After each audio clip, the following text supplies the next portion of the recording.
Hi folks, I'm Dale Earnhardt. Welcome to my story. My friend here, Neil Bonnett's going to help me tell it. Folks, we're going to take you behind the scenes with Dale. A lot of things you'd like to see and know about him. We're going to tell you that. We've also got one full week behind the scenes with him when he wins one of the biggest races on the circuit. We'll show you a lot of stuff you know and a bunch of it that you don't know. And you might not want them to know it all, but we're going to tell you.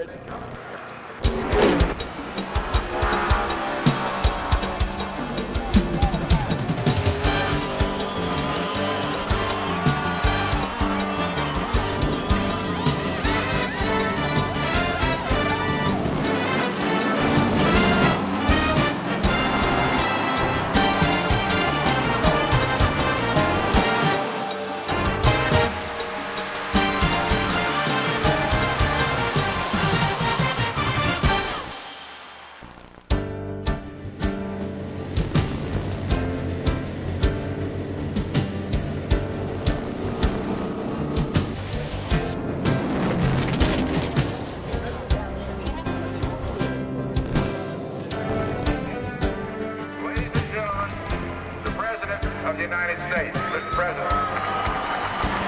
Thank you all very much.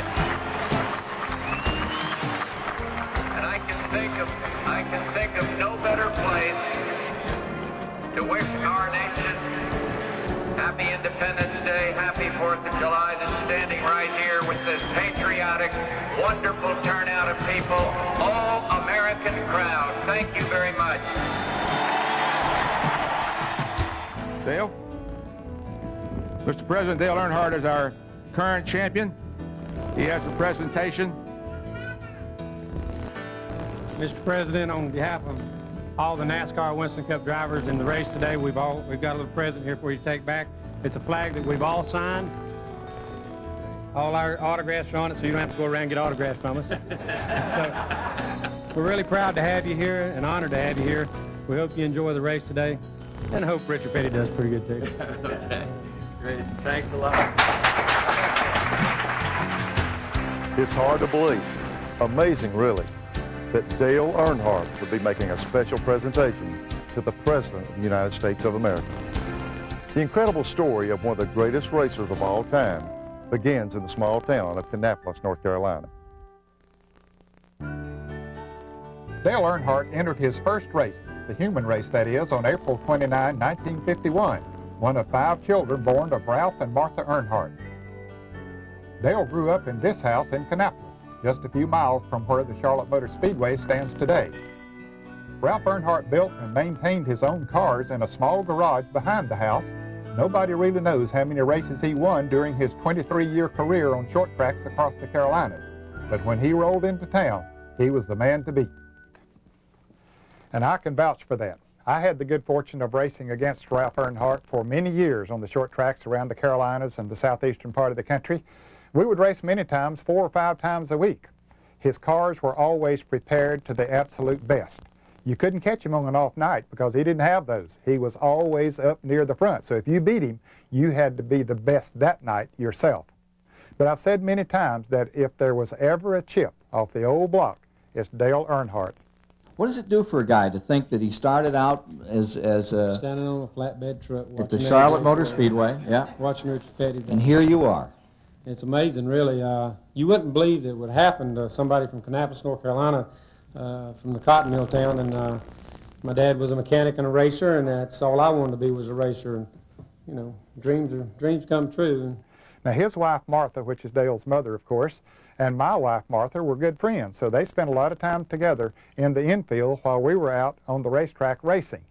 And Ralph and I became good friends, but there were times when we would have some run-ins on the racetrack, but you couldn't stay mad at him. He was the type of a guy, he'd come up to you, even if he hit you and knocked you off the track, put his arm around you and say, "Ned, I didn't mean to hit you that hard going into that turn," and you just couldn't help but like him.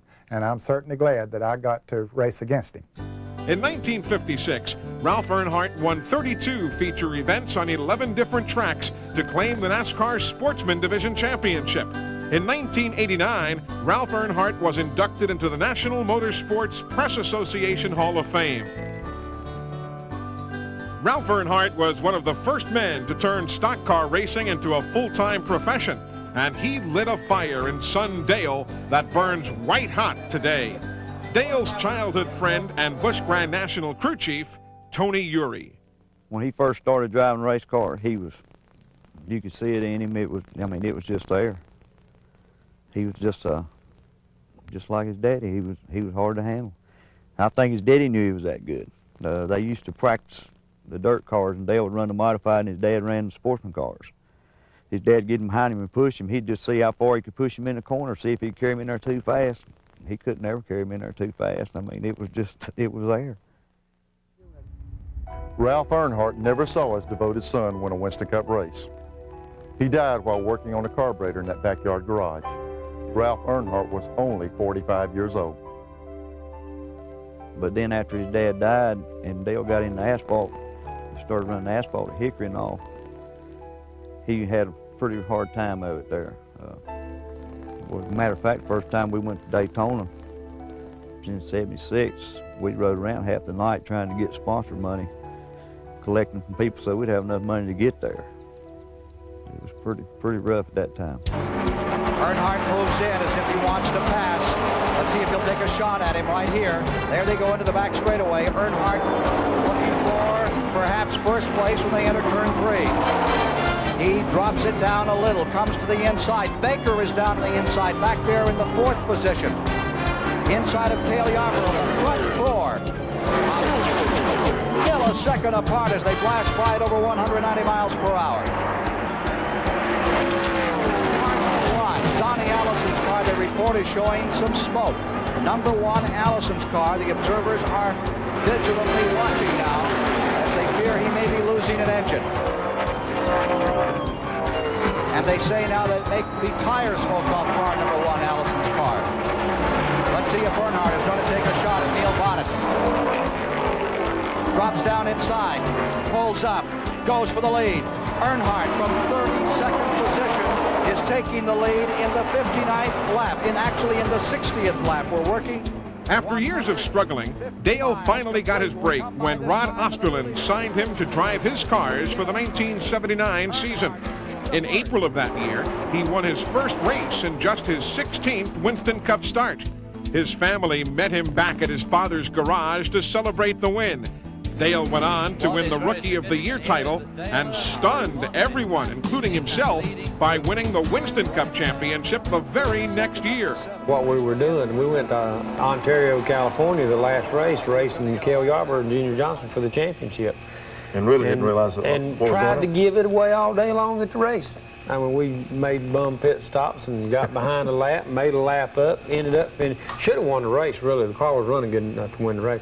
Ended up finishing 5th or 7th, 5th, I think. Yeah, 5th. And won the championship by just a few points. Beat Cale and Junior out and really didn't realize what we'd done. We'd beat the Masters out at the championship, and Richard Petty won it the year before, and here we are champions this year. And I was at the banquet as a rookie the year before, and Richard Petty sitting up there and said, you know, in the remarks when they present your trophy, said, man, I just, you know, hopefully someday I can be up here, you know, where Richard's at. Happened pretty quick, but no, there next year. And pretty exciting deal.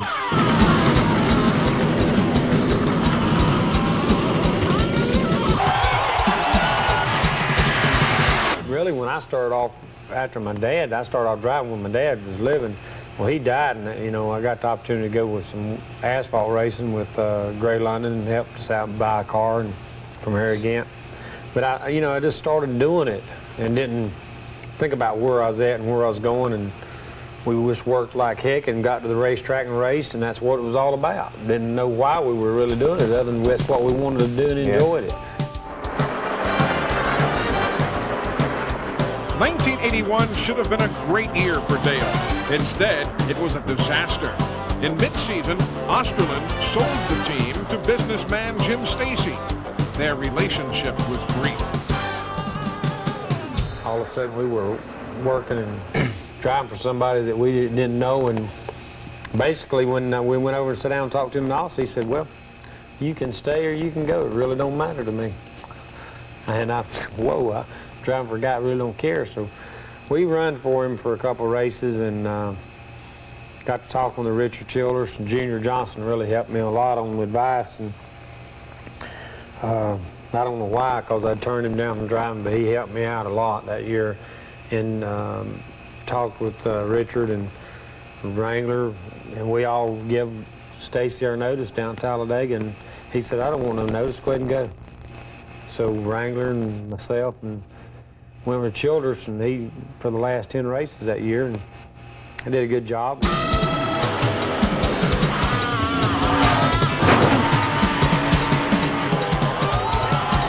I know how when you race all the time, you get so involved with race car, that's the only thing you think about. When did you start thinking about the business side of it, the security side, the dealership, the farm and stuff like that? How did all that come about? The money side of it, probably about 81 when 81 I got custody of Kelly and Dale Jr. and they started living with me, and I just sort of got more responsible about things, started thinking about the future, what if tomorrow. In 80 I bought the house over at the lake, went dead over $100,000, and I thought, God, I'll never pay this off. Never owned a house before. And I mean, I've rented trailers or rented apartments. Here I am with $100,000. How am I going to pay for this thing? Racing paid for it, but I think that's when it sort of turned around on me. I started looking at trying to invest in the future. There goes number 15, back in front. The old tough customer, Dale Earnhardt, is back into the lead another time. Dale signed with veteran car owner Bud Moore for the 82 and 83 seasons, and old Bud has been in NASCAR's trenches for over 30 years and has the perspective that only a man who stormed Normandy on D-Day could have. I know that Dale was one of the most upcoming race drivers back then, so we figured, you know, well, he'd be a good driver for us. I know one thing, Dale is the most talented and most aggressive young driver that I have ever encountered in a race car. I know one of Dale's biggest philosophy after a few races he drove for me, and we got together on a lot of things, how to do this and how not to do. He'd always tell me, say, you fix the car, I'll drive it. And he'd drive it too.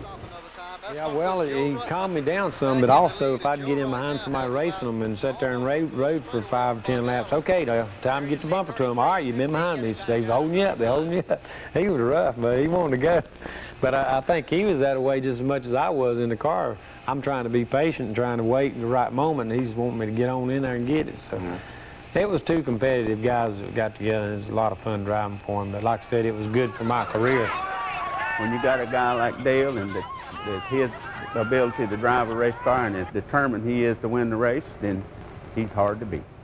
When Dale was driving for Bud Moore, I'd already been racing against him for several years. I thought I really knew Dale, but then I found out we had more than one thing in common. Other than driving race cars, we both love to fish. Other than a race car, this is Dale's favorite place in the world.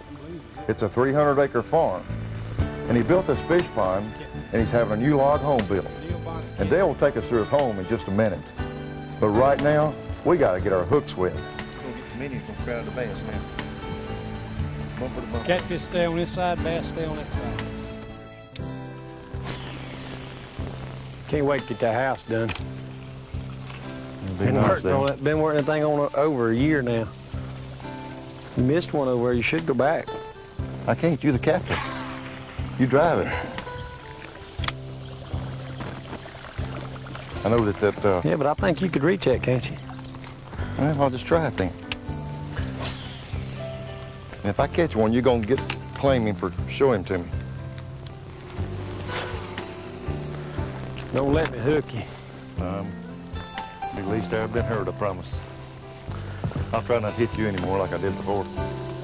That one day we was a fishing, you knocked me out of the boat. I didn't mean to. Well, I wouldn't play like it hurt me, but it hurt. I kind of felt bad about it. I bet.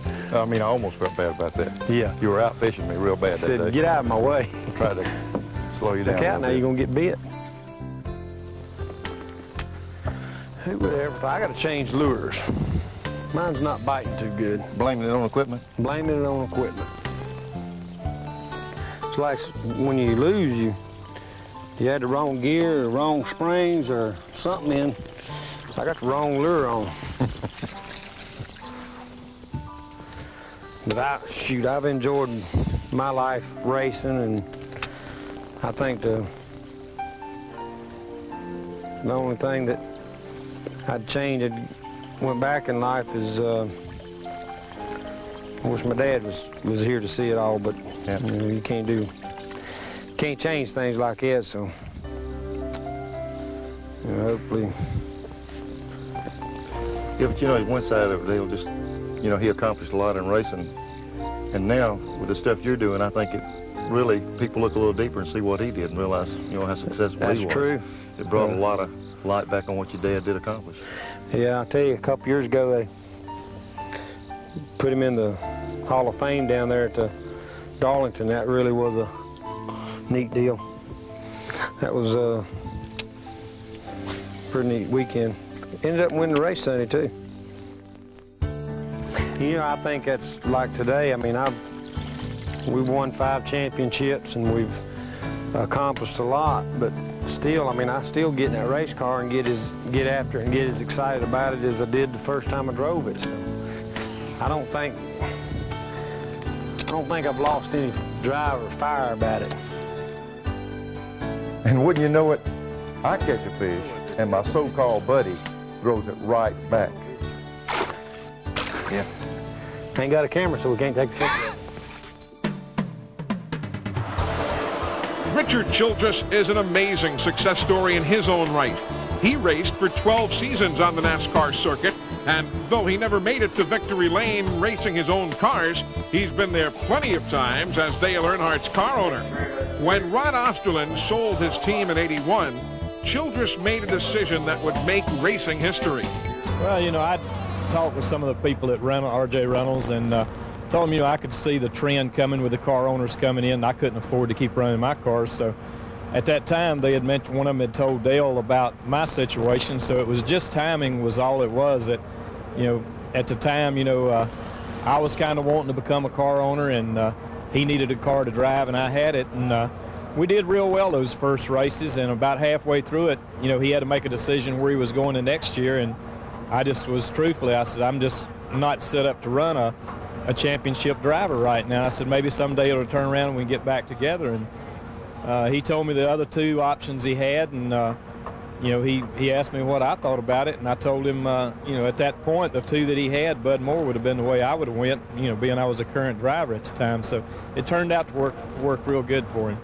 While Dale was racing with Bud Moore, Richard Childress was building his team. Ricky Rudd won twice for Childress, and even though Junior Johnson showed interest in Dale, Earnhardt rejoined Richard Childress for the '84 season. You know, we stayed friends through the whole 2 years that Ricky drove for me, and, you know, it was real good having him with me, and I think Bud did Dale some good, and it was just a good situation for us that 2 years. And you know, for him to come and drive for us in '84 and '85, you know, we knew we were under the gun because he did have a top ride offered at him, and we had a lot we had to prove. And with Junior Johnson's car, you know, it was a proven winning team at the time. $36,000 at stake, and Dale Earnhardt, who's been outside on this race, the Atlanta Journal 500, is about to step into victory lane. He's out of turn number 4. Coming down, checkered flag is unfurled, and Earnhardt takes it home. Dale Earnhardt is victorious by just about a half-second over Bill Elliott in second place. A very happy crew for Dale Earnhardt and the Richard Childress people. In 1984, Earnhardt and Childress combined for 2 wins and finished 4th in the point standings. In '85, they won 4 races, but their business relationship was at the proverbial fork in the road. Yeah, I guess it was in '85 was probably the toughest year we had ever had, you know, together. I think we lost 11 engines, and we came back from, I think it was Pocono. We had just lost an engine up there early, and he rode back, and, you know, we talked about it, and I said, look, I said, at this point, I said, you too good a driver to be out here falling out of races and not being competitive like we've been. And I said, you know, I'll let you out of your contract. You need to be driving for somebody else. And he told me, he said, no, I'm going to stick it out. He said, we're in this thing together. We're in it as a team. We'll fix it as a team. And it was the best thing that ever happened for us. In 1986, Dale Earnhardt took 5 checkered flags. Even more impressive, the team finished in the top 5 23 times. All the hard work and unrelenting consistency paid off. Dale Earnhardt won his 2nd Winston Cup title. And when we did win another one in '86, it meant sort of realized what really was going on, you know, and why I was in Winston Cup racing, why I wanted to race so bad and wanted to win so bad. It's, you know, it was really fun to win that '86 championship, knowing it wasn't a fluke the first time I won it. You know, everybody say, oh, well, it's a fluke. He just lucked into that deal. He'll not never win again. Now we're 5-time champions.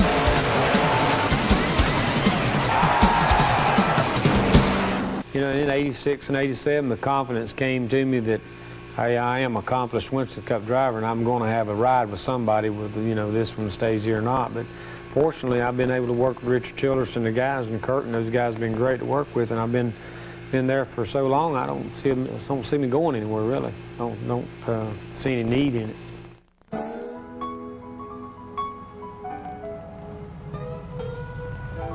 If he's not at a racetrack, you'll find Dale at his farm. He gets there before the sun comes up and spends every spare moment he can there. After he feeds his dogs, his daily routine begins.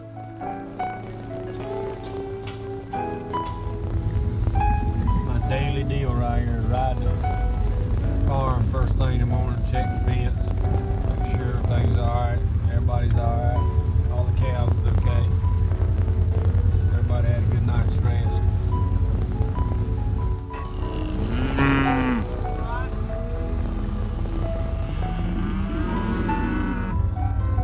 All of them still there. Ain't nobody left home.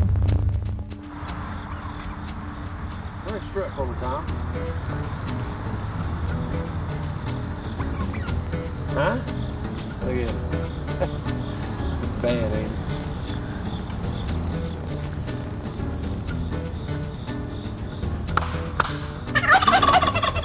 After Dale has finished checking on his animals and his property, he heads back to the shop to discuss the day's work with his farm help. Hey, I done knocked it over one time, set it back up, and it was unscathed, it still works. Set up. Jason comes along, knocks it over, and jerks the wire loose.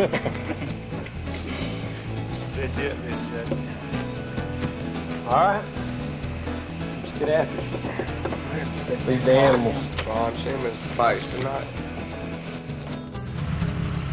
Hey, don't think Dale Earnhardt is sitting in his air-conditioned office while everyone else is hard at work.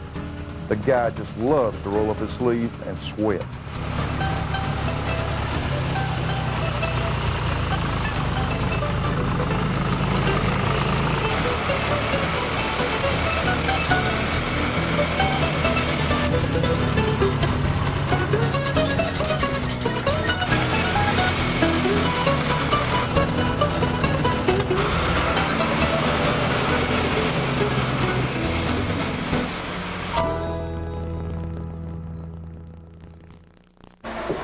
How big's that bass you caught a while ago? About 6.5. The new log home above the lake is his pride and joy. Dale's wide open about everything he does. But this house is the only thing I've ever seen him slow down for. You know, it's pretty neat to be down there fishing a while ago. We stand up here on the deck right now and look down there at the lake, but we built this house in the lake, built the lake, then built the house over it. So it's going to end up nice. We got a great view of the lake. I'm going to trim some limbs on down. You can hear them around the side of the house working down the yard, but it ended up being a pretty nice log house.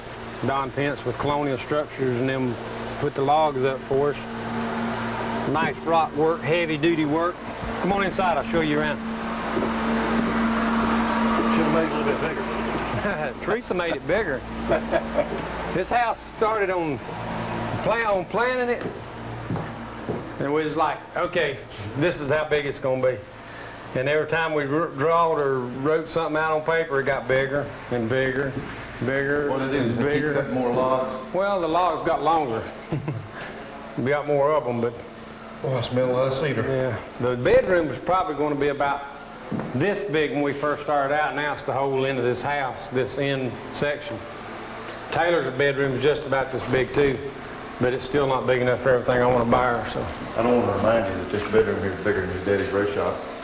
You know what, really, actually, when the shop he started out in wasn't this big. And the one I moved out of was about half big as this house. Top floor. Pretty neat.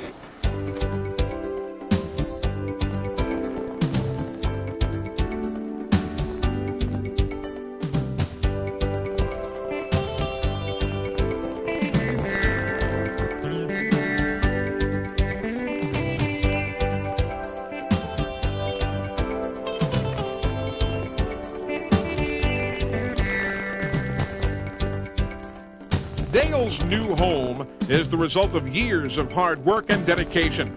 Today, he has the opportunity to slow down a little bit and enjoy a late afternoon horseback ride with his beautiful wife, Teresa, and their daughter, Taylor Nicole.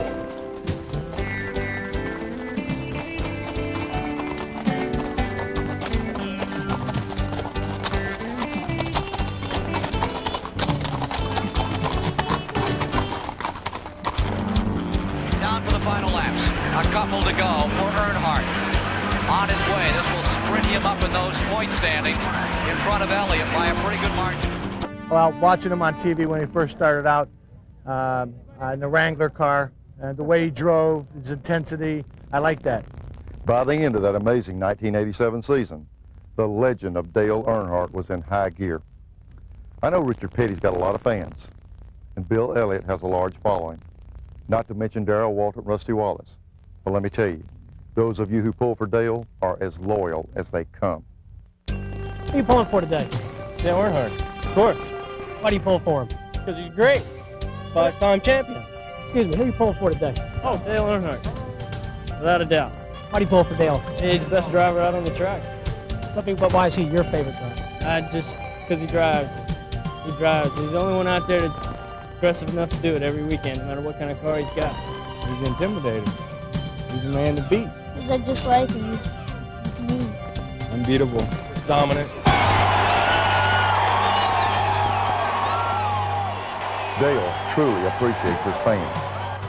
And many of you stood in that long line to get Dale's autograph.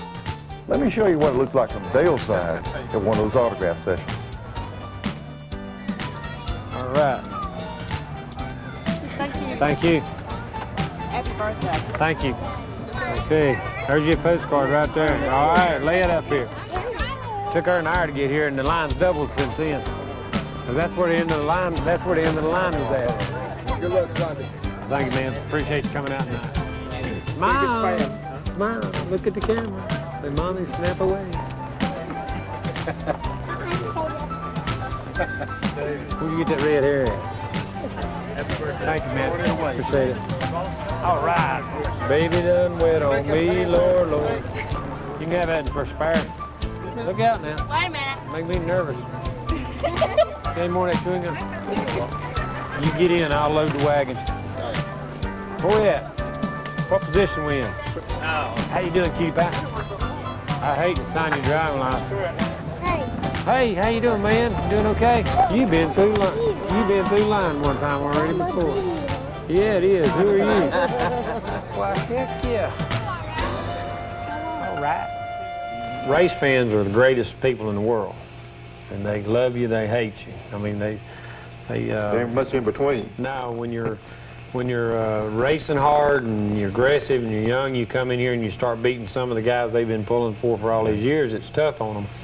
But I think the race fans over the years have become to learn Dale Earnhardt like he really is, like I am here, away from the track. And they know when I sit down at a race car, I'm going to drive a race car and give them a good show or a good race. I'm just like Richard Childress. He's built that race car and put 100% into it. I'm going to give him 100% in that driver's seat. Yeah. And if it means getting in there in a tight situation, I can do it. Spot in, way out.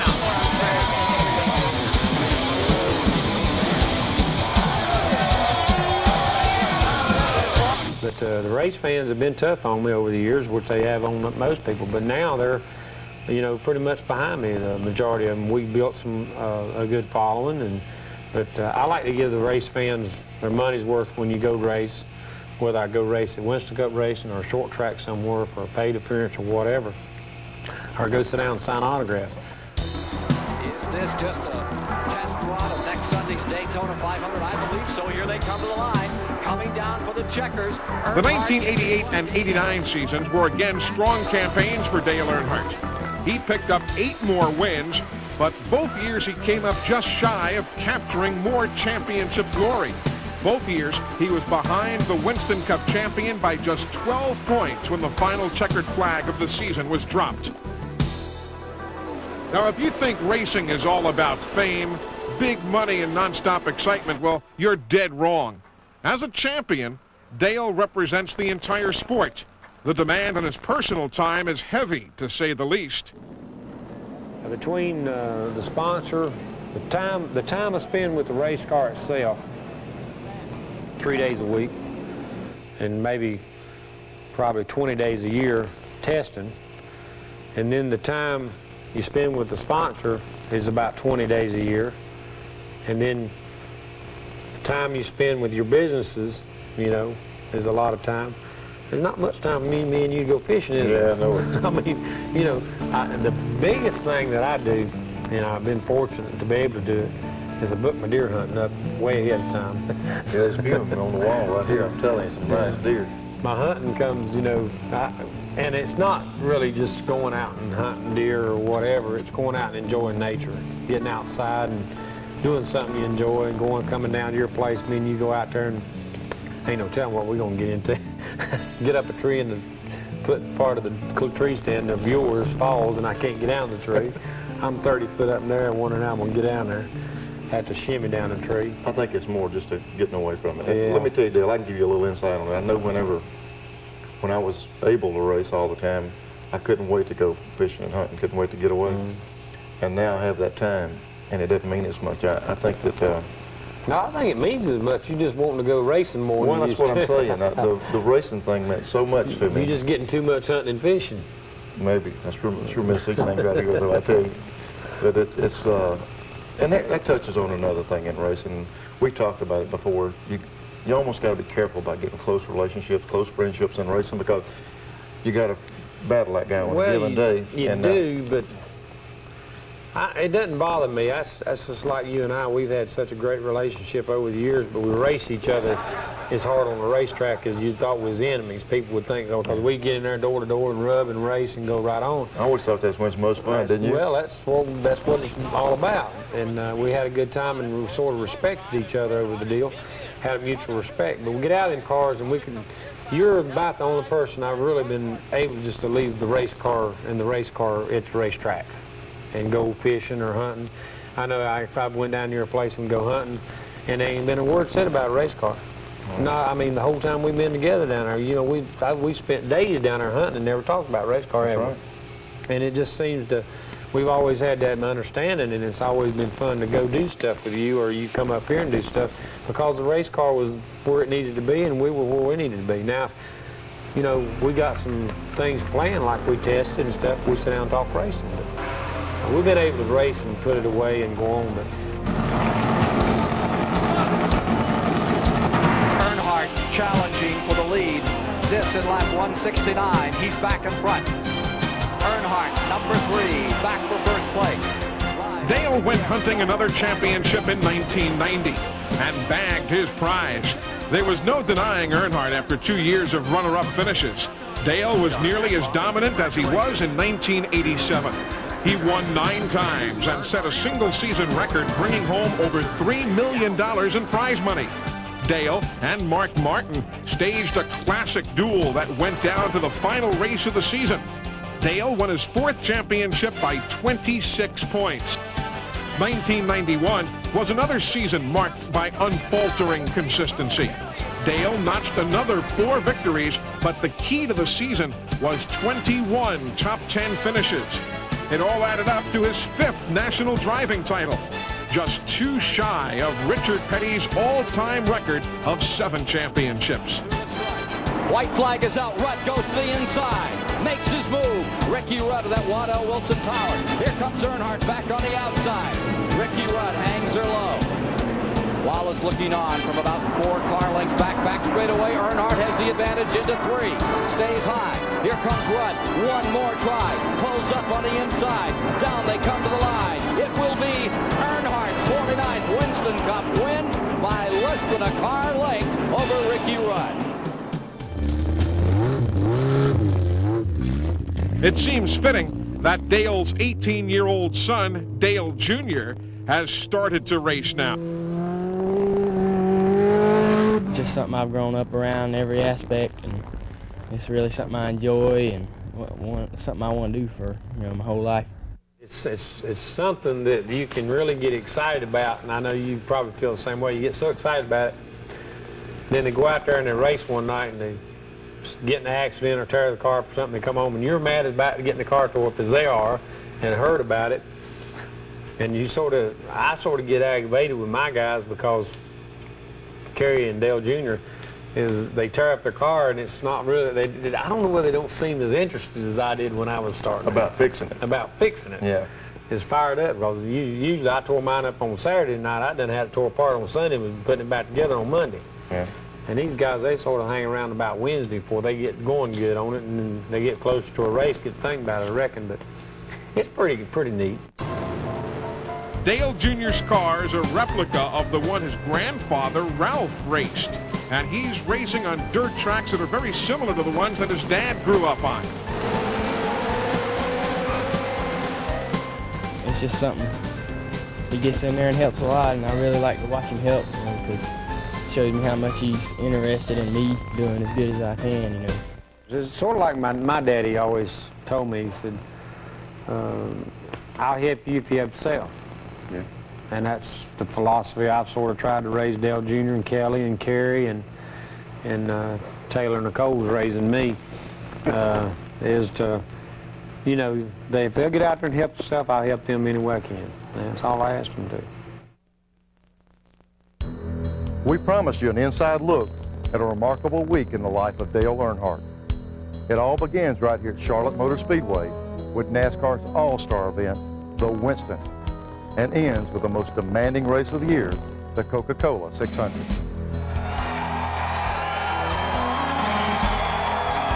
NASCAR's equivalent of an all-star game is the Winston. The players are the best in the sport. Now, this event is not for the racing purist, but it is a great place to see the stars, and there's big money on the table. The format, 30 laps. Start the winner at the back of the pack for the next 30-lapper. Line them up again. The first man there is $200,000 richer. It's very simple. Dale doesn't complain about the format. He said he'd run the race in reverse for that kind of dough. Matter of fact, he's the only guy to win this race twice since its start in 1985. Need more drama? How about the first race ever under the lights on a super speedway? And don't forget the full moon. Stock Car Racing's All-Star event, it's underway. And it's Davey Allison out quickly with a lead. Rusty Wallace in second. Back straightaway. Schrader in third. Trouble back straightaway. Jarrett comes around. Morgan Shepherd's into him. Mike Walter, we've got a car. We got one on fire over there. That Strickland hit the wall. Looked like it knocked the fuel pump off or something. Caught on fire, but it's out. And we're under caution. 3 laps in. With the exception of that first incident, the first 30-lapper is pretty uneventful. Davey Allison's Thunderbird slices through the night air like a hot knife through butter. Impressive, but who really is packing the heat?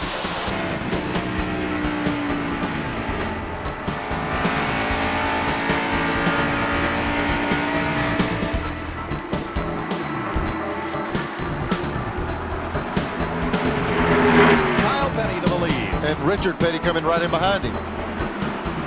Richard got around Dale. Here comes Dale back on the inside. Earnhardt right back, and Ernie Irvin is there.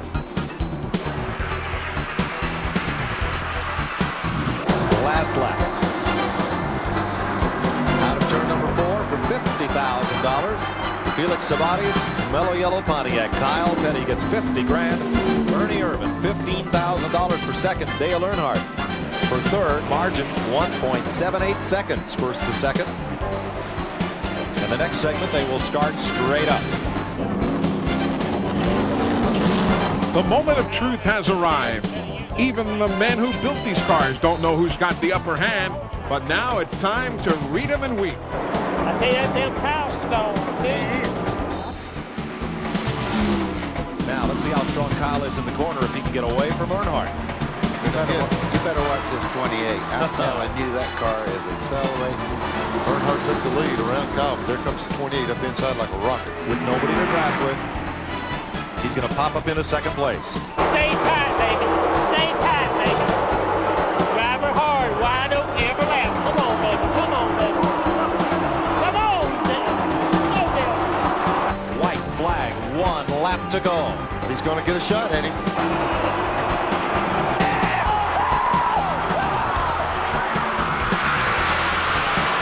Davey Allison coming up, but I don't think will be a factor. Kyle just hauls it off the corner. He's got the inside. I'll tell you what. He's up to Earnhardt's bumper. Earnhardt takes it. They're on the racing service down on the left part of the racetrack.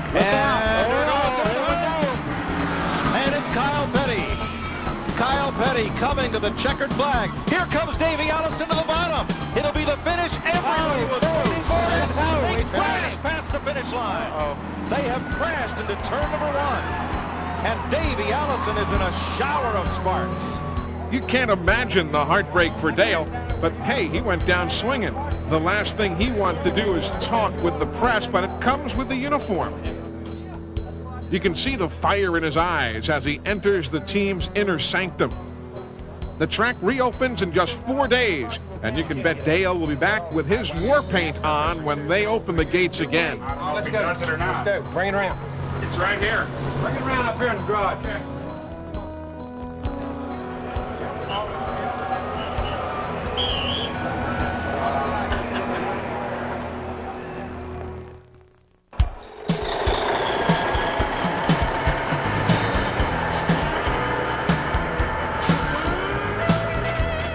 Whole day. Sleepy mechanics unloading, setting up. A routine they've gone through 1,000 times. Capturing the pole at Charlotte's a big deal. You get to puff out the chest with all the corporate hotshots in town. It's a long, grueling day. Gears, shocks, springs, sway bars, caster, camber. Each component is checked and rechecked. The combination that worked here last time may be out to lunch today. Dale's Busch team is here too, and it's a tedious process for driver and crew. Dale's input is crucial. If he's unable to tell each team where the car is off, believe it, it will stay bad.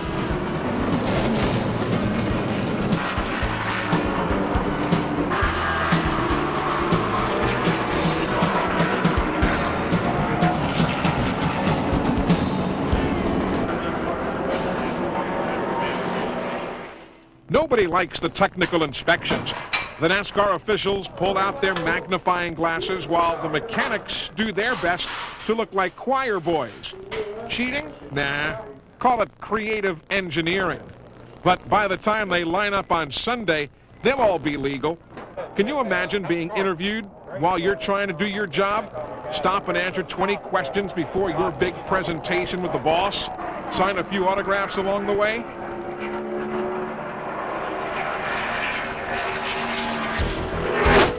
Bill Elliott, Mark Martin, and Kyle Petty were the hot shoes in practice today. Even if Dale turns the perfect lap, he may not have enough for the pole. Second lap, slower. 171.996. 171.996. Dale won't sleep much tonight. Never does when he's got a lot on his mind. He hasn't won a race this year.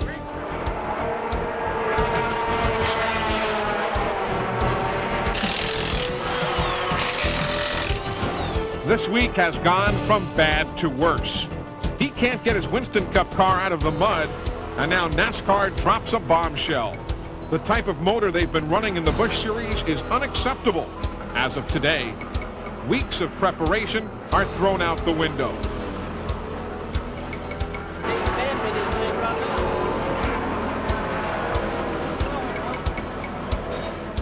The car is ready for qualifying, but in what shape? Good enough, it seems, to start 10th.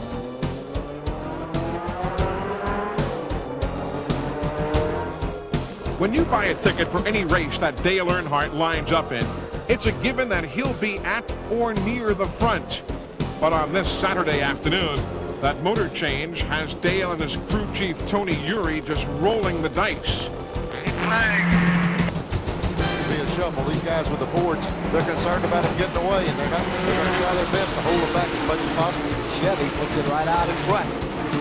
Going to the top. There's Jack Sprague on the outside from Spring Lake, Michigan. Look at Earnhardt coming up from 10th spot. They do a move on Bill Parsons on the outside. Trickle made a strong move inside, got under Earnhardt, and when it did, moved Dale up enough that Jeff Gordon got under him also. Looks like he's going to be able to clear Dale get by. The Ted Condor car. Dick Trickle at the controls looking good, and here's Jeff Gordon wheeling right back into that Baby Ruth Ford, owned by Bill Davis, fighting with Earnhardt back straightaway. we've got a big incident in turn 2 developing. Cars going every direction.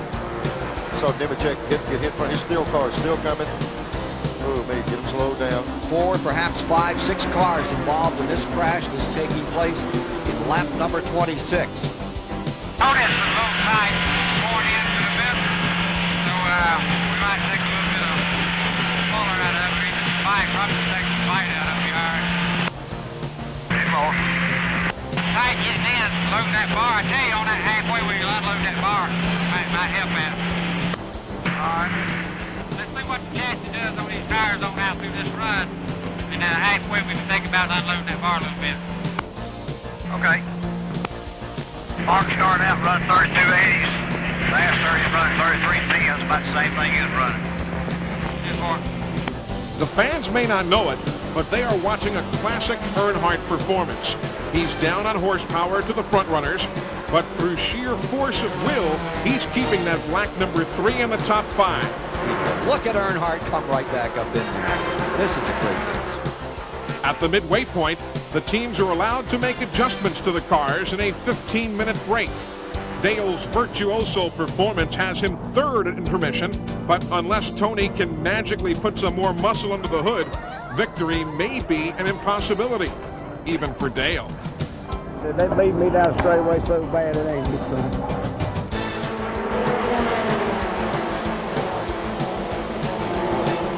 Drives his car right down to the bottom. He got in behind Dale.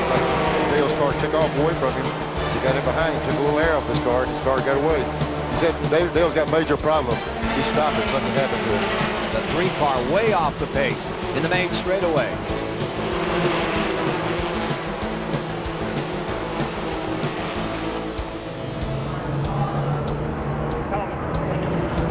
Get the pits tore down.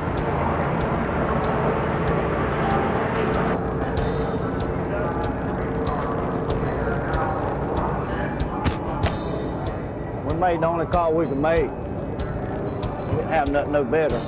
Well, we broke something in the engine, not exactly what, but sure what, but that's the way it goes.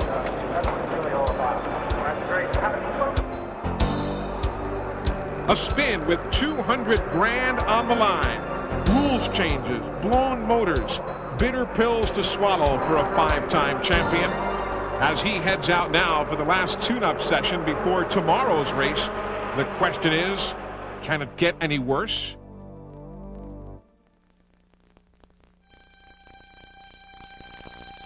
Dale's immediate family has gathered in their condo high above the racetrack to see if he can turn around this dreadful week. Dale makes his way to the garage area with Teresa and takes in the pre-race show. But you know his mind is on one thing and one thing alone, the 600 miles he must run. We've been here for 2 solid weeks. All the big hype, all the motors, the Winston, all the practice. Look at this massive humanity running around here. I'll tell you what, Dale Earnhardt's fixing to get in his best element. He's fixing to climb in that race car right there and go 600 miles. Nobody will be bothering him for a little while. I'm going to slip up to the booth and see what happens. Hey, man.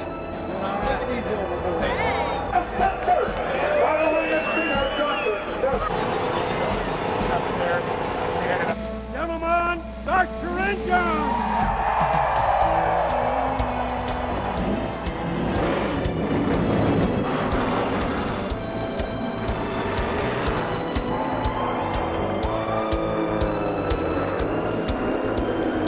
We're ready for the Coca-Cola 600.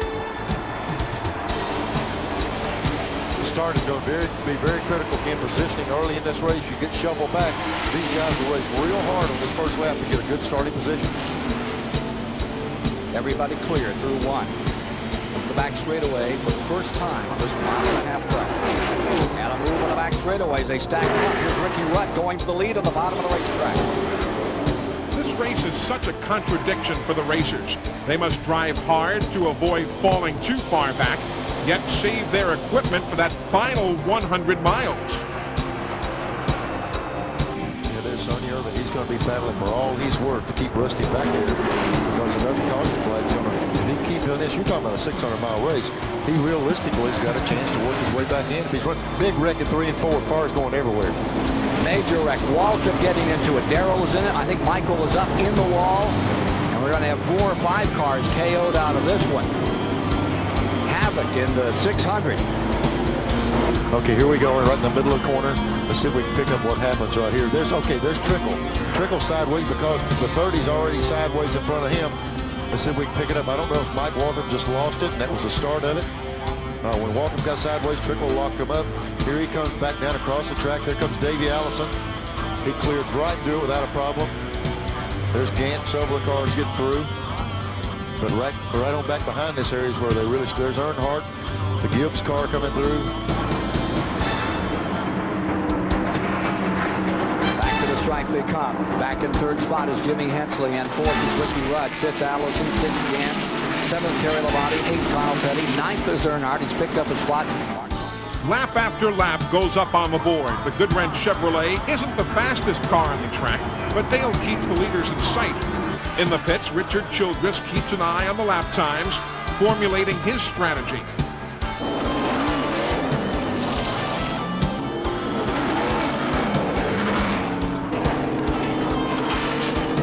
Dale and the team keep digging.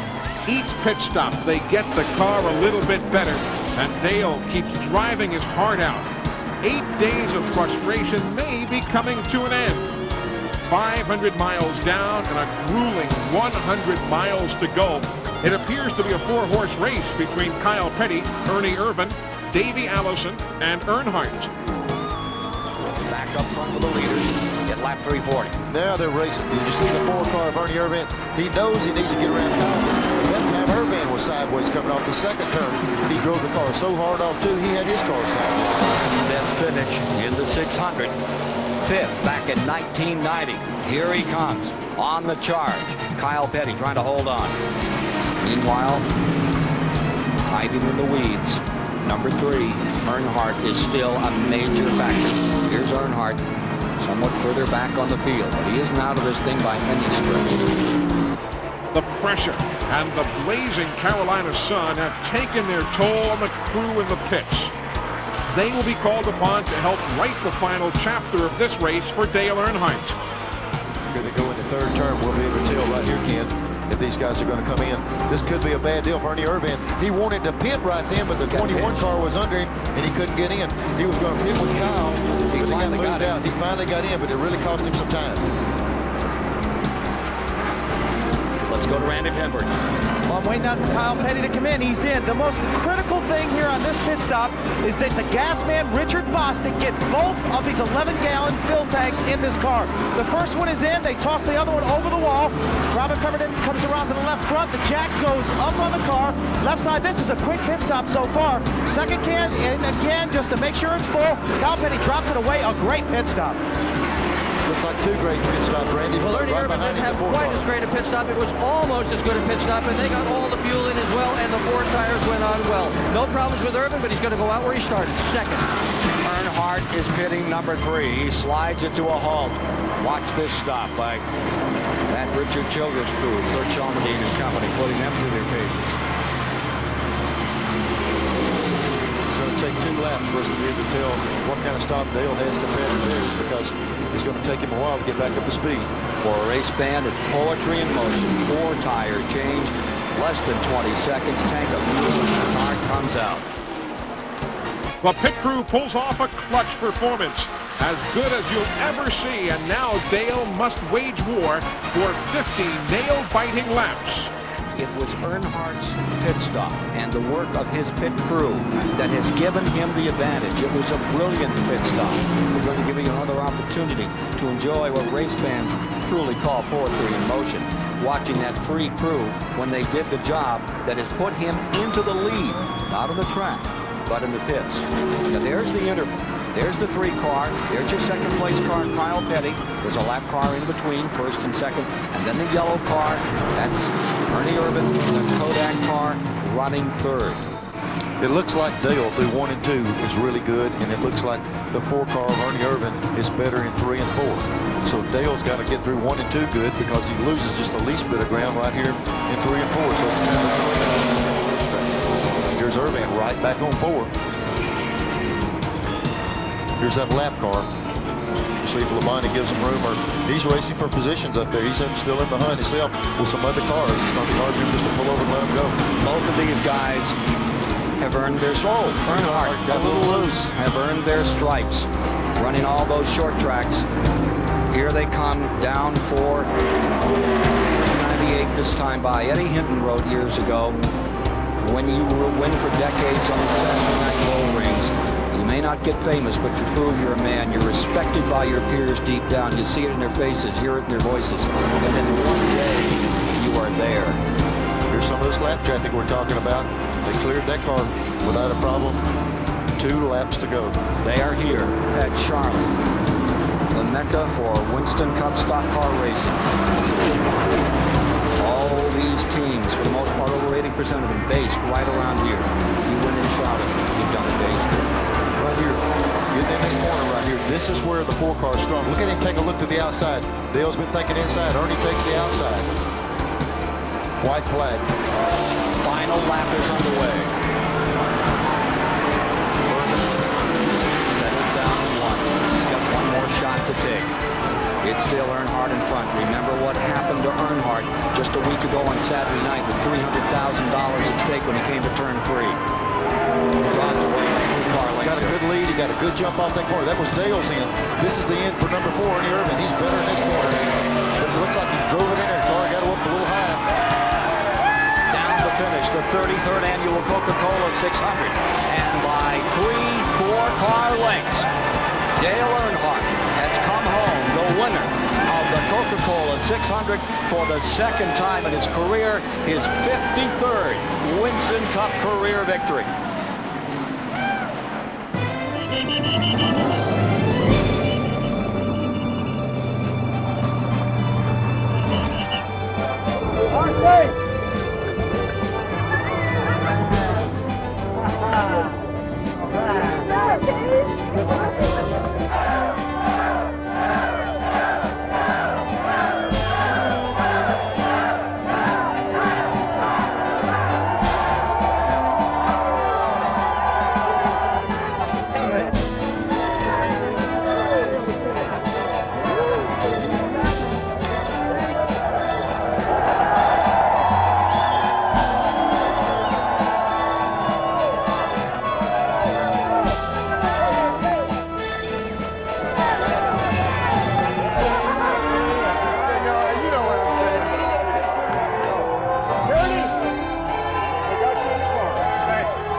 Well, there's Dale's story so far, part 1.